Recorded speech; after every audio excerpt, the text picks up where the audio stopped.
بسم الله الرحمن الرحيم. الحمد لله رب العالمين، حمدا كثيرا طيبا مباركا فيه، وأشهد أن لا إله إلا الله وحده لا شريك له، وأشهد أن محمدا عبد الله ورسوله وصفيه وخليله، صلى الله عليه وعلى آله وأصحابه وأتباعه وسلم تسليما مزيدا. إن الله وملائكته يصلون على النبي يا أيها الذين آمنوا صلوا عليه وسلموا تسليما. إخوة وأخوات الكرام، السلام عليكم ورحمة الله وبركاته. قال جل في علا في كتابه العظيم: من كان يريد العزة فلله العزة جميعا. والعلماء التفسير في هذه الآية العظيمة يعني معناها من كان يحب أن يكون عزيزا يعني في الدنيا وفي الآخرة فليلزم طاعة الله سبحانه وتعالى.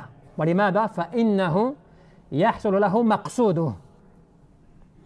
Mes chers frères et sœurs, Allah subhanahu wa ta'ala nous rappelle dans le Coran que certes celui qui veut la puissance, celui qui veut obtenir la puissance ou l'honneur par ce biais-là, eh bien il faut qu'il se rappelle que tout cela de manière globale et totale n'appartient qu'à Allah subhanahu wa ta'ala. Et c'est comme cela qu'il nous expliquait de ce verset que celui qui aimerait dans ce bas monde comme dans l'au-delà avoir ce statut d'homme fort, de puissance, si je puis dire, eh bien cela, il doit s'y adonner à cela dans l'obéissance à Allah subhanahu wa ta'ala. Parce que c'est véritablement le moyen qui permet d'accéder et d'arriver à cette finalité. وكذلك لأن الله جل في علا مالك يعني الدنيا والآخرة وله العزة جميعها. Puisqu'en fait il faut bien comprendre que c'est Allah subhanahu wa ta'ala qui est le roi et qui détient la totalité des cieux et de la terre, que tout est entre les mains d'Allah subhanahu wa ta'ala. ولهذا كثير من الصالحين كذلك يعني قالوا أهل العلم يعني الناس يطلبون العزة عند أبواب الملك ولا يجدونه إلا في طاعة الله سبحانه وتعالى. Et c'est comme cela que beaucoup de sages, qu'est-ce qu'ils disaient? Ils disaient, les gens, eh bien, ils recherchent la puissance en allant se rendre, et c'est une expression, en allant se rendre aux portes des rois. Mais ils ne trouveront jamais cela si ce n'est que dans l'obéissance à Allah subhanahu wa ta'ala. Et c'est comme cela que Cheikh al-Islam Ibn Taymiyyah rahmatullahi alayhi, il tenait dans quelques paroles vraiment excellentes qu'il faut méditer. Il disait une chose intéressante et qui est le comportement que le musulman doit adopter. Il dit وكثر من الناس إذا رأى المنكر أو تغير يعني كثير أحوال المسلمين والإسلام فزيعة وكلا وناح كما ينوح أهل المصائب فهو يعني منهون عن هذا. Il disait beaucoup de gens, eh bien, lorsqu'ils voient quelque chose de mauvais ou qu'ils voient que la situation, une situation est mauvaise, et cela dans la situation par exemple des croyants, de musulmans ou de l'islam, eh bien ils se mettent à se lamenter et ils se mettent à pleurer et ils se mettent à comme désespérer, comme désespère celui qui est touché par des calamités. Mais il disait بل هو مأمر بإيش؟ يعني بالصبر والطاعة والتوكل على الله جل في علاه والثبات على دين الإسلام، يعني الثبات على الحق، وهو يعني بكتاب الله عز وجل وبسنة رسول الله عليه الصلاة والسلام. ولهذا إذا وقعت الفتن يعني فأتفاهها بتقوى الله سبحانه وتعالى. Et c'est comme ça que les érudits, comme Cheikh al-Islam et d'autres, ils te disent que en réalité l'obligation et l'ordre qui est donné aux croyants, eh bien il est qu'il doit incontestablement faire preuve de patience.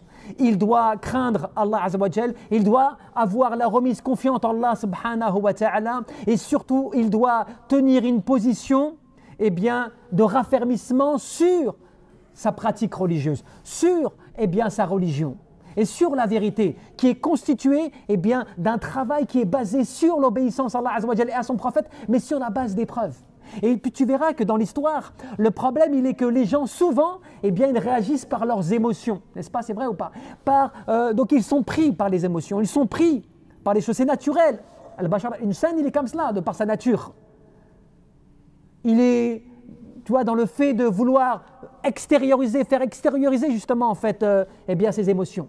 Mais en réalité, quand tu regardes l'histoire des prophètes, l'histoire de l'islam, tout cela, tu verras que Allah Jalla fi'ula, les Jami' al-Anbiya wal-Mursalin, pour l'ensemble des prophètes et des envoyés, et dans des situations qui étaient bien plus graves, il leur ordonnait tout le temps cette patience, cette remise confiante en Allah subhanahu wa ta'ala, et cet agissement comme cela.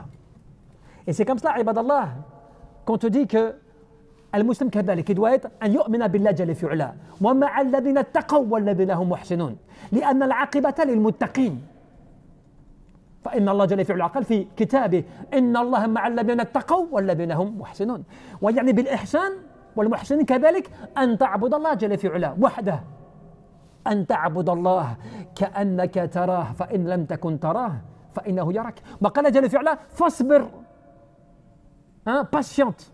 Fais preuve de patience. Inna aqibata lil muttaqin.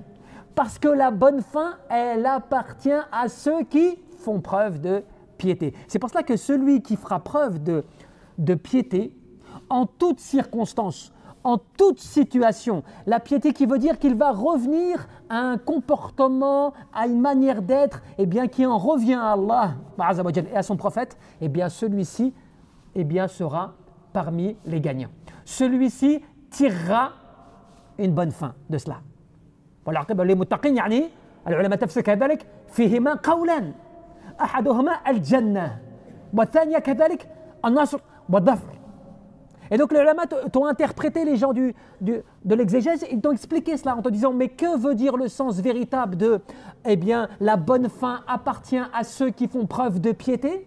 Ils te disent il y a deux dires, il y a deux interprétations possibles. La première, c'est le fait que la bonne fin, c'est-à-dire le paradis qui est annoncé pour ces gens-là. Ou la deuxième interprétation, c'est le fait que la victoire ou bien le secours est accordé à ceux qui font preuve de piété. Et c'est comme ça, alhamdulillah, Allah Jalla fi'ala nous rappelle Ala inna awliya Allah la khawfun alayhim wa la hum yahzanun alladhina amanu wa kanu yattaqun. Et là, tu vois qu'il y a une liaison qui est faite et qui est particulière. Wallah Jalla fi'ala te dit, certes, et ceux qui sont les alliés d'Allah. Donc, al-awliya, ce sont les rapprochés d'Allah subhanahu wa ta'ala. وهم يعني الحمد لله من المسلمين والمؤمنين هم الذين يذكرون الله قياما وقعودا وعلى جنوبهم هم الذين يخشون ربهم بالغيب ولهم والله مغفرة وأجر كبير كذلك وهم يعني الذين يؤمنون بالغيب ويقيمون الصلاة ومما رزقناهم ينفقون. Toute cette description qu'Allah Jalla fi'ala te donne dans le Coran et où il te mentionne ceux qui sont aussi les rapprochés d'Allah, ceux qui pratiquent, ceux qui accomplissent leurs prières, ceux qui donnent donc de leur aumône, ceux qui dépensent de ce qui leur a été octroyé, ceux qui croient au monde de l'invisible, ceux qui craignent leur Seigneur alors qu'ils ne le voient pas, à eux une énorme récompense, ceux qui se rappellent Allah Azza wa Jal alors qu'ils sont debout, assis ou allongés sur le côté. Tout cela sont les descriptions des pieux et des rapprochés d'Allah subhanahu wa ta'ala. Man kana taqiyan kana lillahi waliyan. Allahu waliyul ladina amanu yukhrijuhum min adh-dhulumati ila an-nur. Parce que celui qui craint Allah, Allah devient pour lui un allié. Et cela, ce ne sont pas simplement que des paroles, mais cela reste que des paroles pour ceux qui n'y croient pas, ou ceux qui n'ont pas la conviction et la certitude de cette alliance avec le Créateur, de cette proximité d'Allah subhanahu wa ta'ala avec celui qui est proche de lui, avec la piété à l'égard d'Allah. Parce qu'Allah subhanahu wa ta'ala t'élève et t'accorde cette noblesse par quoi? Par la piété. Inna akramakum 'inda Allah atqakum. Le plus noble d'entre vous auprès d'Allah subhanahu wa ta'ala, c'est celui qui fera preuve du plus de piété. Et c'est comme ça que l'imam al-Dhahabi rahmatullahi alayhi wa kathir min al-ulama aydan, qu'est-ce qu'ils te disent? إذا وقعت الفتن, lorsque tu te retrouves dans une situation d'épreuve, de discorde, de tentation difficile et de difficulté, il te disait éteins cela bittaqwa, avec la piété. Tu as vu un petit peu la réflexion? Et comment est-ce qu'ils pensaient? Ils n'étaient pas dans les émotions. Ils étaient dans, tu vois, de quelle manière? Parce qu'ils savent, ils se rappellent que eh bien cet honneur, cette puissance et cet honneur, tu vois, cette honorabilité de la personne dans ce bas monde et dans l'au-delà, elle ne peut se faire que par la grâce d'Allah Azza wa Jal et l'aide d'Allah Subhanahu wa Ta'ala. Et donc ce n'est que cela, la piété, qui t'amène à obtenir cela. Ce n'est pas pour rien qu'Allah Jalla fi'ula, dans le premier verset de Surat Al-Baqarah, eh bien il nous rappelle ce principe. ذلك الكتاب لا ريب فيه, يعني لا شك فيه في هذا القرآن هدى للمتقين. N'est-ce pas? Le premier verset, Allah Jalla fi'ula te rappelle un principe fondamental qui est la conception même du livre qu'il a révélé. Et il te dit, c'est un livre sur lequel il n'y a aucune ambiguïté. Il n'y a aucun doute sur ce livre quant au fait qu'il provient d'Allah Azza wa Jal, que c'est la parole d'Allah subhanahu wa ta'ala. Mais Allah Jalla fi'ala te donne une particularité, huda lil muttaqin, mais c'est un guide pour ceux qui font preuve de piété. Donc celui qui n'est pas pieux, celui qui ne recherche pas la piété, celui qui ne revient pas à la piété à l'égard d'Allah Jalla fi'ala, ne va pas trouver la bonne guidance, tu vois, à travers ce Coran. Il ne va pas trouver l'orientation nécessaire à travers ce Coran. Et bien évidemment, ne pas oublier le verset Inna Allah la yughayyiru ma biqawmin hatta yughayyiru ma bi anfusihim.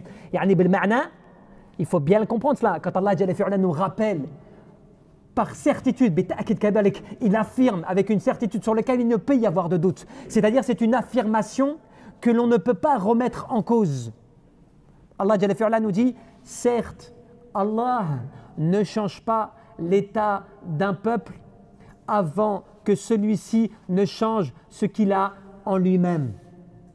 Et là, tu comprends ce que l'on peut se dire en termes de piété, en termes de soumission, qu'il est important de s'en remettre à la piété et de revenir à cela pour que justement tu puisses obtenir, arriver à la destination qui est auprès d'Allah subhanahu wa ta'ala. Wallahu a'lam.